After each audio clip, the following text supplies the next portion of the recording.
Excretion इन animals, ठीक है। अब हम पढ़ते हैं वेस्ट प्रोडक्ट का कैसे ट्रांसपोर्ट होता है एनिमल्स के अंदर, ठीक है। तो our body consist of millions of cells, है ना। The cells perform several metabolic function as result of which may way many waste products are release. हमारी सेल्स जो है अलग अलग फंक्शन करती हैं बॉडी की, जैसे ब्रेन की अलग करती हैं, हार्ट की अलग करती हैं, पूरी मसल्स की अलग करती हैं। तो उनसे वेस्ट प्रोडक्ट्स निकलते हैं। वेस्ट प्रोडक्ट्स मतलब जैसे कार्बन डाइऑक्साइड ऑक्सीजन का वेस्ट प्रोडक्ट है एक तरीके से, है ना। और फूड जो हमने खाया है उसका वेस्ट प्रोडक्ट सेल्स के अंदर होता है, ठीक है। तो वो सारा कहाँ रिलीज होता है, वो कैपिलरीज के थ्रू वापस वेन में आ जाता है, तो है ना। तो ये सारा जो वेन में इकट्ठा होता है, तो वेन में इकट्ठा होने लगेगा, तो ब्लड के अंदर, वेन ब्लड के अंदर इकट्ठा करती रहेंगी उसको धीरे धीरे। तो उस ब्लड में से धीरे धीरे किडनियाँ जो है उस वेस्ट प्रोडक्ट को छान छान के निकालती रहती है। हमारे मतलब किडनी जो होती है बेसिकली वो हमारे ब्लड को छानती है, और उससे यूरिन प्रोड्यूस होता है। डायरेक्ट पानी पीने से यूरिन प्रोड्यूस नहीं होता, पहले पानी जाएगा डाइजेस्टिव ट्रैक्ट में, एब्जॉर्ब होगा, एब्जॉर्ब होके फिर वो पूरे ब्लड में सर्कुलेट होगा, फिर वापस से किडनी उसको छानेगी ब्लड में से और फिर यूरिन बनाएगी, ठीक है। तो यही होता है ना। तो these waste product are toxics to cell. जो वेस्ट प्रोडक्ट सेल्स बना रही हैं, जो ऑक्सीजन के बाद CO2 बनाई, बहुत सारी CO2 इकट्ठी होने लगती है, और जैसे हमने जो फूड इनटेक करा उसके पार्टिकल्स, जैसे नाइट्रोजन वेस्ट, जैसे प्रोटीन के वेस्ट प्रोडक्ट नाइट्रोजन वगैरह होती हैं, ठीक है। तो ये टॉक्सिक्स होते हैं ब्लड के लिए, यूरिया वगैरह प्रोड्यूस होता है प्रोटीन से, ठीक है। तो ये वेस्ट प्रोडक्ट्स होते हैं सेल के लिए टॉक्सिक होते हैं। तो इनको जो सेल्स क्या करती हैं, so removal of these waste products from the body essential. तो इन वेस्ट प्रोडक्ट का बॉडी से निकलना बहुत जरूरी है अपनी सेल्स से। तो the process of removal of waste product from the body is called excretion. इसी वेस्ट प्रोडक्ट को बॉडी से निकलने को क्या कहते हैं, एक्सक्रीशन कहते हैं, ठीक है। अब हम पढ़ेंगे ह्यूमन एक्सक्रीटरी सिस्टम। ये फोटो डायग्राम है ह्यूमन एक्सक्रीटरी सिस्टम का। इसमें क्या होता है, दो किडनीज होती हैं, दो किडनीज हैं, ठीक है। एक दो यूरेटर हैं, एक यूरेथ्रा है, जिसे हम यूरिनरी ब्लैडर कहते हैं, जहाँ हमारी यूरिन स्टोर होगी। ये आर्टरी से, आर्टरी आई इसके अंदर और वेन गई। आर्टरी जो है ब्लड लेके आएगी, ठीक है, और इसके अंदर फिर छनेगा वो ब्लड जो आर्टरी में से आया, क्योंकि वो हट से आ रही है, प्रेशराइज होगी, तो प्रेशर से इसमें छनता है, फिर वापस वेन में चला जाता है साफ ब्लड, ठीक है। छनने के बाद जिसमें से जो वेस्ट प्रोडक्ट होते हैं वो छिन जाते हैं, और वो छन के और पानी पानी इसमें निकल जाता है ब्लड में से, ठीक है। तो जो यूरिन आता है वो हमारे ब्लड में से आता है वो पानी, ठीक है। फिर ये यूरेटर मतलब तो पाइप है, इनके थ्रू होता हुआ यूरिनरी ब्लड में इकट्ठा होता रहता है। जब तक इकट्ठा होता है, जब तक कि हमें यूरिन की अर्ज ना आए, मतलब पेशाब करने का, टॉयलेट करने का मन ना करे, तब तक यूरिनरी ब्लड में यूरिन इकट्ठा होता रहता है। फिर यूरेथ्रा के थ्रू यूरिन बाहर थ्रो आउट हो जाता है, ठीक है। तो आगे पढ़ते हैं। तो human excretory system consist of to kidneys होती हैं, इसमें टू यूरेटर्स होते हैं, ये नलियाँ, ठीक है। वन यूरिनरी ब्लैडर, एक ब्लैडर इकट्ठा करने के लिए, एंड यूरेथ्रा ओपनिंग होती है। Kidney is the main organ of excretory system. Kidney क्या है, मेन ऑर्गन है हमारा एक्सक्रीटेशन करने के लिए। इट फिल्टर्स द ब्लड, ये ब्लड को फिल्टर करती है, and remove waste product from the to the urine. Urine के रूप में ये हमारे वेस्ट प्रोडक्ट को निकाल देती है छान के।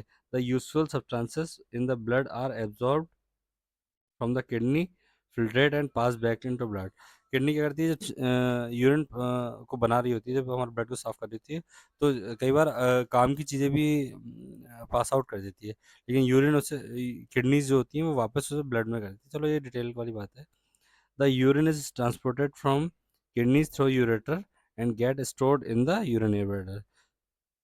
यूरिन जो है वो यूरेटर से होता हुआ बनने के बाद यूरिन ब्लैडर में इकट्ठा होता है। Here urine is stored until the expanded bladder causes urge to pass the urine it out through the urethra. जब तक कि यूरिनरी ब्लैडर फुल नहीं हो जाता और हमें यूरिन करने का मन नहीं करता, तब तक कि वो इसमें इकट्ठा होता रहता है, उसके बाद हम इसको बाहर डिस्चार्ज कर देते हैं। About 1 to 1.8 litre, 1 to approx 2 litre urine is discharge by adult, human adult within 24 hour. 24 hour में 1 से 1.8 लीटर यूरिन जो है प्रोड्यूस होता है, ठीक है। और यूरिन कंटेन्स 95% वाटर होता है, 2.5% यूरिया होता है। अब urea and other waste product, तो ये सब क्या है, हमारे वेस्ट प्रोडक्ट्स हैं जो वाटर के साथ पास आउट हो रहे हैं, ठीक है। आगे बढ़ते हैं। Kidneys are the main organ of excretory system. Kidney हमारी मेन ऑर्गन है। The efficiency gradually decline with age, और किडनी की एफिशिएंसी है, मतलब छानने की क्षमता जो है वो एज के साथ कम होती जाती है। इट एफिशिएंसी में also decline due to some other cases, बीमारी वगैरह होती हैं, किडनी में इन्फेक्शन होता है, यूरिन इन्फेक्शन, इन सब चीज़ों की वजह से भी किडनी में जो एफिशिएंसी होती है, उसकी काम करने की क्षमता होती है, वो कम होती जाती है। दिस डिक्लाइन इस in the performance of kidney is called kidney failure. और धीरे धीरे ये जो परफॉर्मेंस कम हो रही है, इसको हम किडनी फेलियर बोलते हैं। जब पूरी तरीके से वो बंद हो जाती है, उसको किडनी फेलियर बोलते हैं। In case of kidney failure, waste product start to accumulate in the blood. जब किडनी फेलियर हो जाती है, तो ये यूरिया, अदर वेस्ट प्रोडक्ट ये पास आउट नहीं होते ब्लड में से, तो क्या कहते हैं, हम कहते हैं कि ब्लड में इकट्ठा होने लगते हैं, accumulate in the blood. The waste product such as urea and ammonia are highly toxic to the body and they must be remove from the body, otherwise the person will be die. अगर ये waste product नहीं निकलेंगे तो person die हो जाएगा, मर जाएगा। In such situation the blood is filter periodically through artificial kidney. ये जो बात लिखी हुई है, ये लिखी है किडनी फेलियर। किडनी फेलियर हो जाता है तो ये पर्सन के ब्लड के अंदर ये वेस्ट प्रोडक्ट इकट्ठे होते जाएंगे। तो एक आर्टिफिशियल किडनी होती है, एक मशीन होती है जिसके थ्रू हम अ, इसे फ़िल्टर आउट करते हैं। पीरियडिकली हर हफ्ते जाना पड़ता है हमें, हर 4-5 दिन में हमें, पीरियडिकल मतलब हर 4-5 दिन में हमें जाना होता है इस ब्लड को साफ़ कराने के लिए। उस है this process is called dialysis, और इस प्रोसेस को कहते हैं डायलिसिस। मतलब डायलिसिस कराने के लिए हमें टाइम टाइम पे जाना होता है 4-5 दिन में, अगर किडनी ख़राब हो गई है।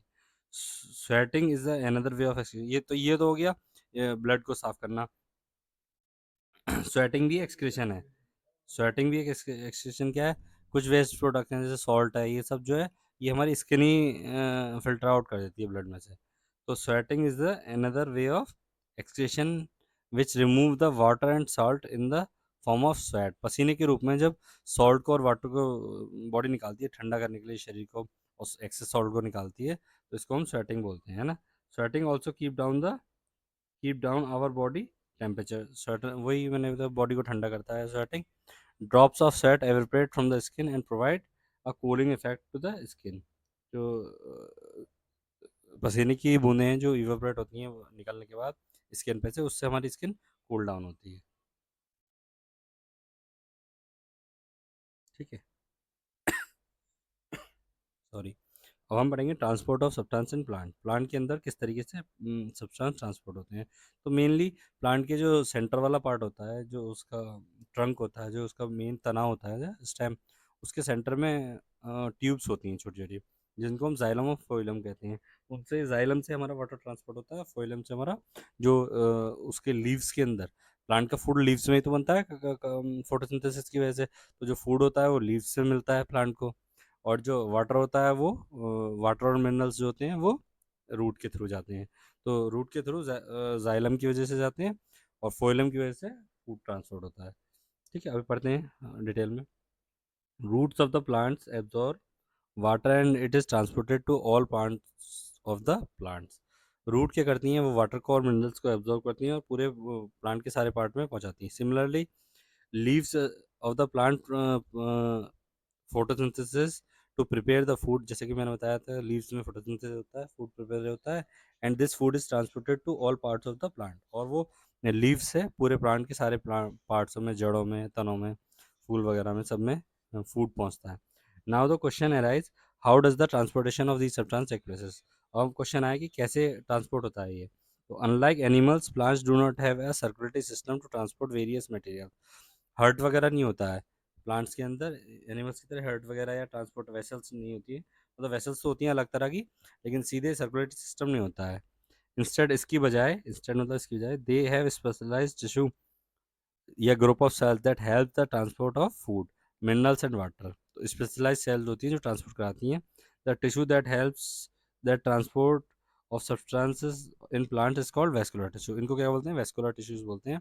ये दो तरह के होते हैं, जाइलम और फोइलम, फ्लोएम, जाइलम और phloem. Plants contain two types of vascular tissue. ठीक है, वही।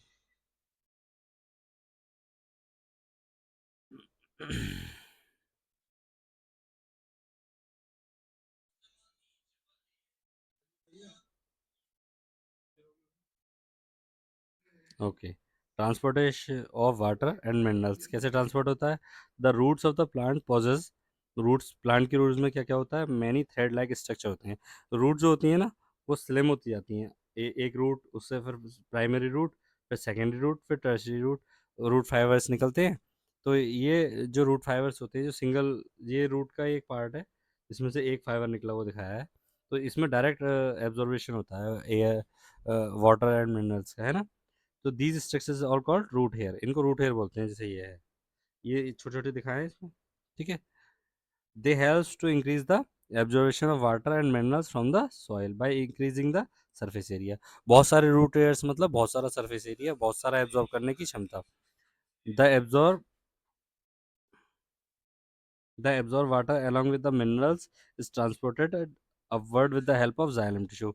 xylem tissue जो होता है प्लांट के सेंटर में होता है, ठीक है। वो ये इस जाइलम, ये बीच में ब्राउन कलर का दिखाया है एक सेल्स का, तो ये मिलके जाइलम में पहुंच जाता है, अंदर जाइलम के थ्रू होके ये पूरे वाटर को और मिनरल्स उसमें घोल के, वाटर और मिनरल्स को पूरे प्लांट के सारे पार्टों में ले जाता है। Water has a tendency to move from a cell to cells having a low solute concentration to high solute concentration. जहाँ पे कम सॉल्यूट है, वही फूड तो ऊपर बन रहा है ना, तो ऊपर सॉल्यूट की, सॉल्यूट मतलब जो सॉलिड प्रोडक्ट ज़्यादा है, तो उसकी कॉन्सेंट्रेशन ऊपर ज़्यादा है, नीचे कॉन्सेंट्रेशन मतलब कितना ज़्यादा है कितना कम है, तो कॉन्सेंट्रेशन ऊपर ज़्यादा है नीचे कम है, तो लो कॉन्सेंट्रेशन से वाटर हाई कॉन्सेंट्रेशन की तरफ मूव करता रहता है अपने आप। ड्यू टू दिस कैरेक्टरिस्टिक, इस खासियत की वजह से water reaches to the xylem of the root from the soil, और इस खासियत की वजह से जाइलम में वाटर पहुंच जाता है, यहाँ से तो जाइलम में, और फिर जाइलम इसको पूरे वाटर प्लांट में ट्रांसफर कर देता है ना, and then to the other parts of plants में चला जाता है। हम्म। अब इसी तरीके से हम पढ़ेंगे फूड का ट्रांसपोर्ट कैसे होता है प्लांट्स में।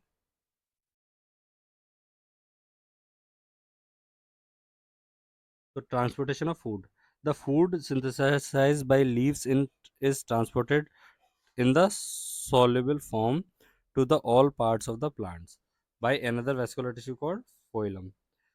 प्लांट्स के अंदर जो फूड होता है, जो लीव्स के अंदर बन रहा है कार्बोहाइड्रेट, वो सारे पार्ट्सों में, जैसे उसकी टहनी में, तने में, उसकी जड़ों में कैसे पहुंचेगा, एक अलग ट्यूब्स होती हैं, अलग वेस्कुलर ट्यूब्स होती हैं जिन्हें कहते हैं phloem. Phloem tissue are present all parts of the plants। they also help in storage of food and provide a mechanical support, ठीक है। तो ये मैकेनिकल सपोर्ट भी, हार्ड भी होते हैं, तो जो ट्रंक में होते हैं फोइलम के फाइबर्स, वो उन प्लांट को सपोर्ट भी देते हैं, पूरे के पूरे उसके स्टेम को, और फूड को ट्रांसफ़र का भी काम करते हैं।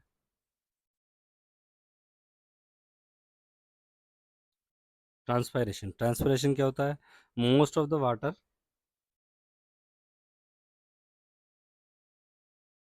ट्रांसपायरेशन, ट्रांसपायरेशन का क्या मतलब होता है कि जो पत्तियाँ होती हैं ना, जो प्लांट्स की पत्तियाँ होती हैं, वहाँ से उसके नीचे जो सरफेस पे स्टोमेटा होते हैं, प्लांट के लीफ के सरफेस पे जो स्टोमेटा होते हैं, वहाँ से वाटर वेपर का उड़ना, और तो इस पूरी प्रोसेस को, मतलब प्लांट के अंदर पानी जाना और उस वाटर वेपर बन के वहाँ से उड़ जाना पत्तियों में से, तो इस प्रोसेस को ट्रांसपायरेशन कहते हैं, ठीक है। तो most of the water absorb by the root evaporates through the stomata. सारा का सारा पानी जो एब्जॉर्ब कर रहे हैं, वो सारा का सारा प्लांट यूज़ नहीं करते हैं, बल्कि लीफ सरफेस के से वो सारा का सारा पानी जो होता है वो इवेपोरेट हो जाता है, प्लांट को धूप में ठंडा करने के लिए और कारणों की वजह से। तो this loss of water in the form of water vapour from the stomata of the leaves, leaf के अंदर जो स्टोमेटा होता है, वहाँ से वाटर वेपर बन के पानी का उड़ने को क्या कहते हैं, ट्रांसपिरेशन। तो ट्रांसपिरेशन का आंसर क्या है, द लॉस ऑफ, यहीं से स्टार्ट है, the loss of water in the form of water vapour from the stomata of leaf is called transpiration, ठीक है। तो ये आंसर हो गया साथ के साथ। ठीक है। Stomata, stomata are present in the green parts of a plant, green parts में होते हैं, लीफ के नीचे वाले सरफेस पे होते हैं, और कुछ प्लांट के, ग्रीन प्लांट्स के उसके स्टेम पे भी होते हैं stomata. Leaves contain many stomata, leaf के लोअर सरफेस स्टोमेटा होते हैं, the number of stomata present on the upper and the lower surface of the leaf are not equal. Lower surface पे कुछ ज़्यादा होते हैं, generally lower surface of the leaf contains more stomata as compare to the upper surface. आगे बढ़ते हैं, transpiration help in plant in two ways. Transpiration का क्या काम होता है, क्यों क्यों ये वाटर वेपर उड़ रहा है लीफ में जाके, जो वाटर है ये इवेपोरेट हो रहा है, तो it provide a cooling effect to the plant, ये कूलिंग इफेक्ट कर रहा है, प्लांट को ठंडा कर रहा है, क्योंकि वहाँ वाटर बन के उड़ेगा तो हीट को भी ले जाएगा अपने साथ। and it create a suction pull so that water can pull upward in a tall trees just like a sucking of water through the straw. जैसे कि अब जैसे ऊपर से पत्तियों में से प्लांट में से वाटर उड़ेगा, इवेपोरेट होगा। देखो मैं डायग्राम में समझाता हूँ आपको। जैसे कि पत्तियों में से जब प्लांट वाटर वेपर बन के उड़ेगा तो वहाँ पानी की कमी हो जाएगी। जब पत्तियों में से पानी उड़ेगा ऐसे करके तो वहाँ पानी की कमी हो जाएगी, तो वो सक्शन करेगा नीचे से, जैसे स्ट्रॉ से हम ऊपर पानी पीते हैं तो नीचे से खींचती है ना कोल्ड ड्रिंक, तो इसी तरीके से यहाँ से वाटर और एब्जॉर्ब होगा। तो ये स्ट्रॉ की तरह मतलब सक्शन पुल की तरह भी वर्क करता है। ये वही लिखा हुआ है।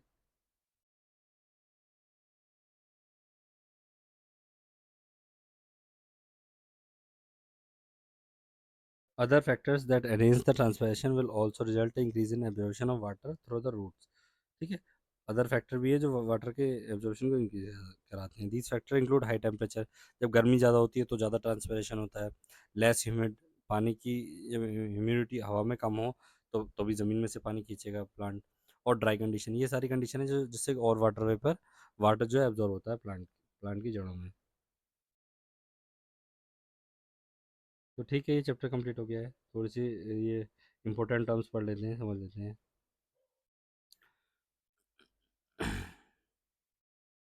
आर्टरीज, आर्टरीज मैंने बताया क्या होती हैं, जो हार्ट से निकलती हैं वेसल्स, वो आर्टरीज कहलाती हैं।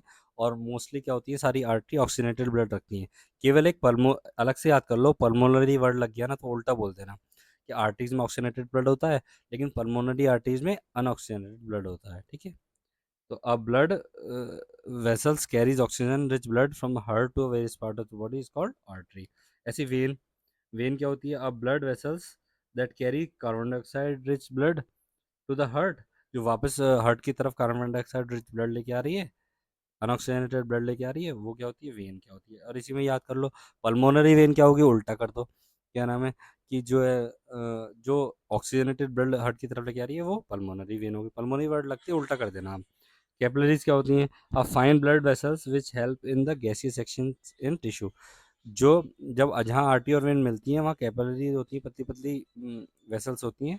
वो क्या करती हैं, गैसीय सेक्शन का काम करती हैं। वहाँ पे ऑक्सीजन और कार्बन, ऑक्सीजन निकलती है वेसल्स में से और कार्बन डाइऑक्साइड बैक आ जाती है वेसल्स के अंदर। हार्ट बीट क्या होती है, rhythmic contraction and relaxation of heart. Contraction एक बार और रिलैक्सेशन को हार्ट बीट कहते हैं। इसी से पल्स बनती है, जैसे हम हाथ वगैरह में फील करते हैं गले में। स्टैटिस्टिक्स क्या क्या होता है, are device to amplify the sound of heart, जो साउंड हार्ट की साउंड को एम्पलीफाई करके मतलब तेज करके हमें सुनाती है, जिससे हम सुन सकते हैं। वो उस मशीन को बोलते हैं स्टेटिस्कोप डिवाइस को। हेमोग्लोबिन क्या होता है, और red pigment present in the RBC which carries oxygen to the cell. RBC के अंदर जो रेड पिगमेंट होता है जो जिससे हम ऑक्सीजन कैरी करते हैं वो हेमोग्लोबिन होता है। प्लेटलेट्स क्या होती है, a type of cell which a type of cell in a blood that helps in clotting of at the time of injury। Injury के टाइम पे जो क्लॉट करती है ब्लड को, वहाँ पे खून बहने से रोकती है चोट वाली जगह पे, तो वो वाली सेल्स क्या होती हैं, प्लेटलेट। प्लाज्मा क्या होता है, फ्लूइड कंपोनेंट, लिक्विडी पार्ट जो होता है ब्लड का सेल्स के अलावा। आरबीसी डब्ल्यूबीसी और प्लेटलेट्स के अलावा जो पार्ट होता है वो लिक्विडी वाटरी सब्सटेंस, वो सारा प्लाज्मा होता है। ओके, इसके बाद फिर एक्सरसाइज पढ़ते हैं हम, थोड़े से पॉइंट्स और हैं। अमोनिया, अमोनिया क्या होता है, a toxic waste product excreted by fish. Fish जब होती है वो अमोनिया के रूप में अपना वेस्ट प्रोडक्ट निकालती हैं। यूरिक एसिड क्या होता है, nitrogen waste product excreted by bird and lizard. जो बर्ड और लिजर्ड होती हैं बेटा, अभी बता देता हूँ आपको। जो ह्यूमंस होते हैं वो यूरिया एक्सक्रीट करते हैं, मतलब उनके ब्लड में यूरिया बनता है, तो उनकी किडनीज यूरिया को एक्सक्रीट करती हैं यूरिन में। हमारी यूरिन में, जो ह्यूमंस हैं इनकी यूरिन में यूरिया होता है। बर्ड्स और लिजर्ड्स की यूरिन में यूरिक एसिड होता है, यूरिया नहीं होता, बहुत थोड़ा सा होता है यूरिया, मेनली यूरिक एसिड होता है। फिशेस डायरेक्ट अमोनिया को ही अपने वाटर में एक्सक्रीट कर देती हैं। ठीक है।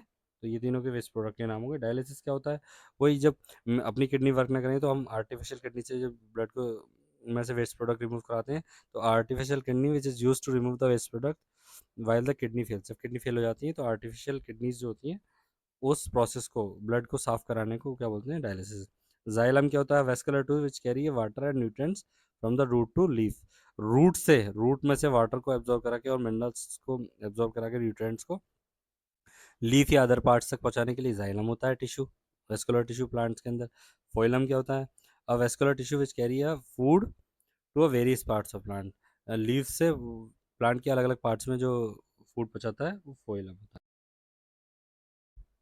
Which element of blood help in clotting? Red blood cells. White blood cell या प्लेटलेट? नहीं, प्लेटलेट्स होती हैं जो क्लॉटिंग में हेल्प करती हैं। Which pigment is responsible for the red red colour of blood? Blood में किस पिगमेंट की वजह से रेड कलर होता है? तो आरबीसी के अंदर हीमोग्लोबिन होता है जिसकी वजह से रेड कलर होता है। Main excretory product of birds and lizards are? मैंने बताया था अभी, बर्ड्स और लिजर्ड्स क्या करती हैं? यूरिक एसिड को एक्सक्रीट करती हैं। यूरिया किसका होता है? ह्यूमन। ह्यूमन का होता है यूरिया। ह्यूमन के यूरिन में क्या होता है? यूरिया वेस्ट प्रोडक्ट होता है। बर्ड और लिजर्ड में यूरिक एसिड होता है। अमोनिया फिशेस में होता है, ठीक है। Which tissue is responsible for, ये नाइट्रोजन गैस नहीं होता किसी में। Which tissue is responsible for the transport of water in plants? तो कौन सा टिश्यू होता है जिससे वाटर ट्रांसपोर्ट होता है, वाटर और न्यूट्रिएंट्स? जाइलम से। जाइलम से वाटर और न्यूट्रिएंट ट्रांसपोर्ट होते हैं। फोइलम से कार्बोहाइड्रेट प्लांट का फूड ट्रांसपोर्ट होता है। ब्लड तो ह्यूमंस में होता है, ठीक है। ठीक है। आगे question number 5। Which organ filter waste product from the blood? Blood में से कौन सा ऑर्गन फिल्टर करता है ब्लड को? तो किडनी। सिंपल, किडनी करती है।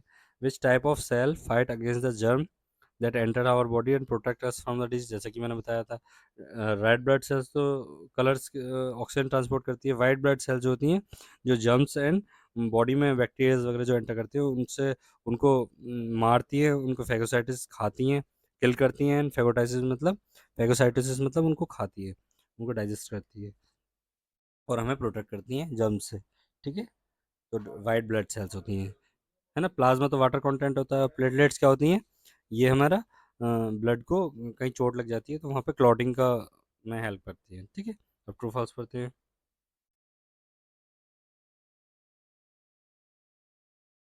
Plasma is the only fluid component of blood? क्या प्लाज्मा ही एक कंपोनेंट है ब्लड का? नहीं, चार कंपोनेंट होते हैं ब्लड में, तो ये नहीं नहीं नहीं, sorry. Only fluid component, only fluid component मतलब कि क्या फ्लूइड कंपोनेंट ब्लड का प्लाज्मा है? हाँ, तीन कंपोनेंट तो सेल कंपोनेंट हो गए, फ्लूइड कंपोनेंट केवल प्लाज्मा होता है, तो ट्रू है इसलिए। ट्रांसपायरेशन हेल्प इन पुलिंग, पुल पुल लिखा हुआ है, पुल मतलब खींचना। तो ट्रांसपायरेशन जो पत्तियों से पानी भाप बन के उड़ता है तो उसे ट्रांसपायरेशन बोलते हैं। वो क्या करता है? Pulling of water to a great height of tall tree, tall tree में से ऊपर पानी चढ़ाने का काम करता है। हाँ, ट्रू है, अभी मैंने बताया था, क्योंकि बड़े बड़े ट्री में ऊपर से पानी उड़ता है तो स्ट्रॉ की तरह वो सक्शन क्रिएट करता है पूरे के पूरे स्टेम में, बड़े स्टेम में, जिससे कि उसके रूट में से पानी पुल आउट होता है, ठीक है। Human heart is a three chamber? नहीं, human heart is a four chamber heart, two auricles and two ventricles. Capillary join the arteries and when? Capillary से आर्टरीज और वेन जोड़ती हैं? हाँ, आर्टरीज आती हैं, फिर एंड में वो कैपिलरी बनती है, फिर वेन बनती है, फिर वापस हार्ट की तरफ चली जाती है, तो ट्रू है। Phloem is not a vascular tissue? नहीं, फ्लोएम प्लांट का वेस्कुलर टिश्यू है, फॉल्स इसलिए। The upper two chamber of heart is called right and left आर्टियम? Very good.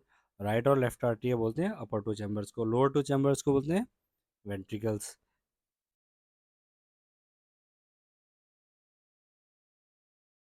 Pulmonary vein carry oxygen rich blood? क्या pulmonary vein oxygen rich blood रखती है? देखो, when जो होती हैं वो अनऑक्सीजनेटेड ब्लड रखती हैं, उसमें ऑक्सीजन नहीं होती है। लेकिन पल्मोनरी वेन उसका उल्टा होती है वेन का, तो अनऑक्सीजन का उल्टा ऑक्सीजन। तो pulmonary vein oxygenated rich blood रखती है, सही बात है। W fight against the germ that enter the body? अभी बताया था डब्ल्यू क्या होती हैं, जो जर्म्स वगैरह को फेगोसाइट्स करती हैं और किल करती हैं और फिर फेगोसाइट्स करती हैं। पहले किल करती हैं और उन्हें फेगोसाइट्स करती हैं, ठीक है, बॉडी में एंटर जर्म्स को। Left side chamber of heart are separated from right side chamber by septum? एक वॉल होती है, एक वॉल लेयर होती है जो लेफ्ट साइड के चैम्बर को राइट साइड के चैम्बर से अलग करती है, उसको सेप्टम बोलते हैं। ट्रांसपायरेशन गिव्स, ट्रांसपायरेशन जो होता है जो वाटर वेपर का उड़ना होता है पत्तियों में से, it's give cooling effect to the plants, ये प्लांट को कूल करने का काम करता है, ठीक है। ओके, अब क्वेश्चन आंसर है। चलो ठीक है, थैंक यू।